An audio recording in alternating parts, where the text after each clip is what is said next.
संघर्ष करते हुए मत घबराना, क्योंकि संघर्ष के दौरान ही इंसान अकेला होता है। सफलता के बाद तो सारी दुनिया साथ देती है। सुप्रभात विद्यार्थियों, हिंदी की कक्षा में आपका पुनः स्वागत है। विद्यार्थियों, मैंने आपको अपने पिछले वीडियो में अनुनासिक चिन्ह के बारे में ज्ञान दिया था और उसी से संबंधित मैंने आपको दोहराई करवाई थी। आज हम उसी के साथ मिलता हुआ अध्याय अनुस्वर के बारे में चर्चा करेंगे। हालांकि मैंने आपको पिछले अपने वीडियो में अनुस्वर के बारे में जानकारी दी हुई है और वो कि उनमें किन किन नियमों का पालन किया जाता है ये भी मैंने समझाया था। आज हम इस अध्याय की दोहराई आरंभ करने से पहले इसके बारे में थोड़ा सा जानेंगे। अनुस्वर। अनुस्वर नासिकीय ध्वनि है। इसका लिपि चिन्ह बिंदु है। इसे अ के साथ जोड़कर अह लिखा जाता है। ये आपको दिख रहे, मतलब वीडियो में मैंने लिखा हुआ दिखाया। इसे अयोग वहा कहते हैं, क्योंकि अ के योग से यानी स्वर की सहायता से इसका उच्चारण किया जाता है। व्यंजनों के उच्चारण में भी स्वरों की सहायता ली जाती है, किंतु अंतर यह है कि व्यंजनों के उच्चारण के बाद स्वर आता है। जैसे कि म योग अ समान म, यानी अयोग वहा के उच्चारण से पूर्व स्वर आता है। जैसे चंदा, ठीक है, अनुस्वर का प्रयोग किया गया है। वास्तव में बच्चों, अनुस्वर ना तो स्वर होते हैं ना ही व्यंजन होते हैं, ठीक है। इसलिए स्वर और व्यंजन के मध्य की स्थिति होने के कारण इसे हिंदी देवनागरी लिपि में स्वरों के बाद और व्यंजनों से पूर्व लिखा जाता है, ठीक है। मैंने आपको पहले भी अपने उसमें समझाया हुआ था, आज फिर समझा रही हूँ कि अनुस्वर ध्वनि की यह विशेषता है कि इसका अपना कोई निश्चित उच्चरित रूप नहीं होता, ठीक है। इसका उच्चारण इसके आगे आने वाले व्यंजन से प्रभावित होता है, अर्थात यह किसी व्यंजन से पहले आता है। उसी व्यंजन के वर्ग की नासिकीय ध्वनि के रूप में इसका उच्चारण किया जाता है। अनुस्वर के उच्चारण के नियमों को पंचमा अक्षर का नियम कहते हैं। ये देखिए, जैसे कि व्यंजन की पहली पंक्ति क ख ग घ, ठीक है, जिसमें मैंने आपको सर्कल करके दिखाया है, वो देखिए।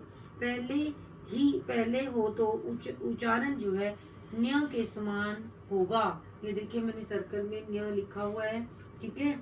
इसी प्रकार अनुस्वर में च वर्ग में द्वितीय पंक्ति देखिए, च छ ज झ से पहले आए उसका लिखित रूप न्य और उसका उच्चारण न की भांति होता है, ठीक है।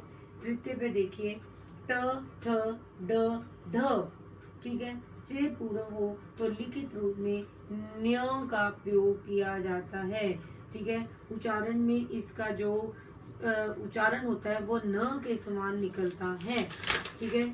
और उसके बाद ये ध्यान देने वाली बात है, त थ द ध से तथा र श स वर्णों से पहले हो तो उसका उच्चारण न के समान होता है, ठीक है।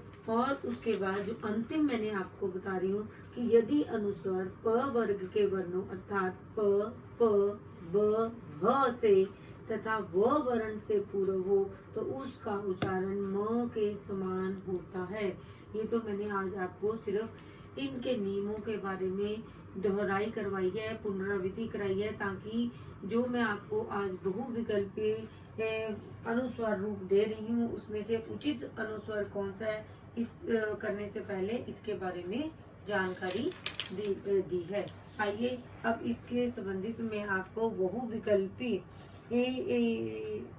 जो प्रश्न दिए उनमें से हमने सही मानक शब्द को चुनना है, ठीक है।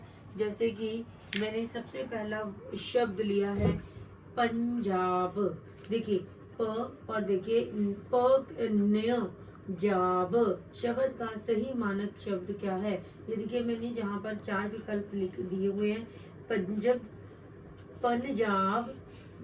पंजाब और पंजाब। अब मैंने पहले बताया था कि इनका प्रयोग जो है बिंदु का अनुस्वर का प्रयोग जो है मतलब वर्ण के और दूसरे वर्ण के मध्य में किया जाता है, ठीक है। अब यहाँ पर आप देखिए कि जो हमारा जो कौन सा इसमें से मानक शब्द सही है। पहला क गलत, ख गलत, घ गलत। अब हमारा जो सही विकल्प है वो है ग पंजाब। ठीक है, प और ज के मध्य में अनुस्वार का प्रयोग किया है। ठीक है, अगला देखिए रंजक। अब यहाँ पर भी न्य का प्रयोग किया गया है। शब्द का सही मानक शब्द क्या होगा?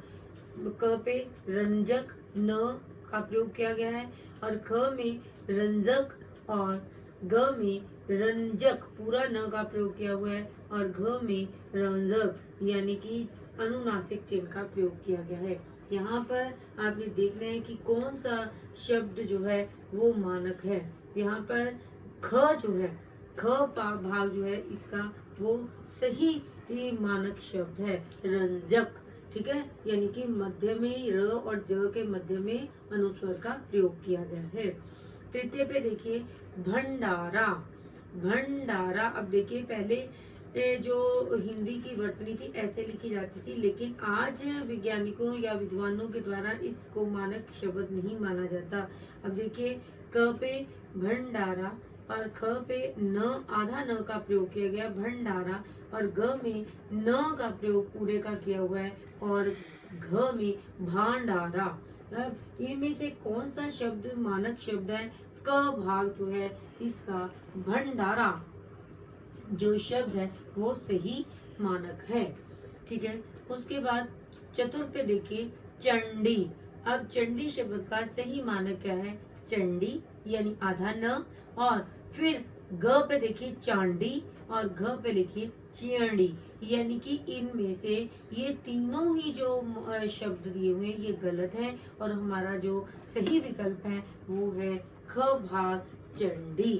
ठीक है, उसके बाद देखिए पंचम नंबर पर देखिए मंथन। मंथन शब्द का सही मानक क्या है?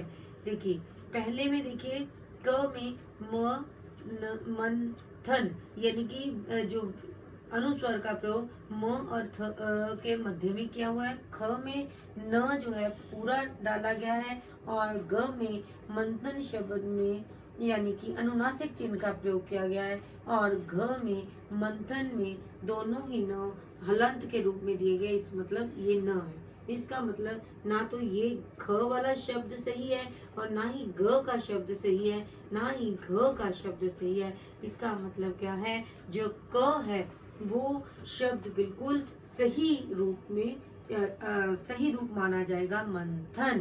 ठीक, उसके बाद अगला शब्द जो है नंदनी। अब इसमें नंदनी में आधा न शब्द का प्रयोग किया गया है।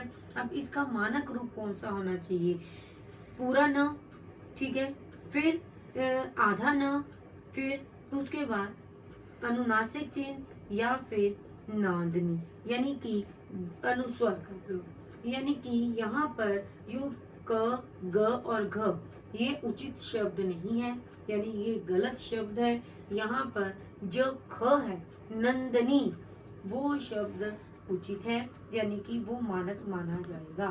ठीक है, यहाँ पर नंदनी में जो अनुस्वर है न और द और उसके साथ ही मात्रा का प्रयोग किया गया है वो वहाँ पर उचित उपयोग में लाई गई है। ठीक है बच्चों, आज मैंने आपको इसी से संबंधित यानी अनुस्वर से संबंधित अन्य बहुविकल्पी शब्दों के माध्यम से सही मानक चुनने का तरीके के बारे में समझाया। इसी से तरह ही मैं आपको ऐसी असाइनमेंट आपको दूंगी, आप इसे अपनी उत्तर पुस्तिका में करने का प्रयास करें। खुश रहें, स्वस्थ रहें, सदा आपका मन मुदित अति आनंदित रहे, आपका हर पल सुख में हो। धन्यवाद।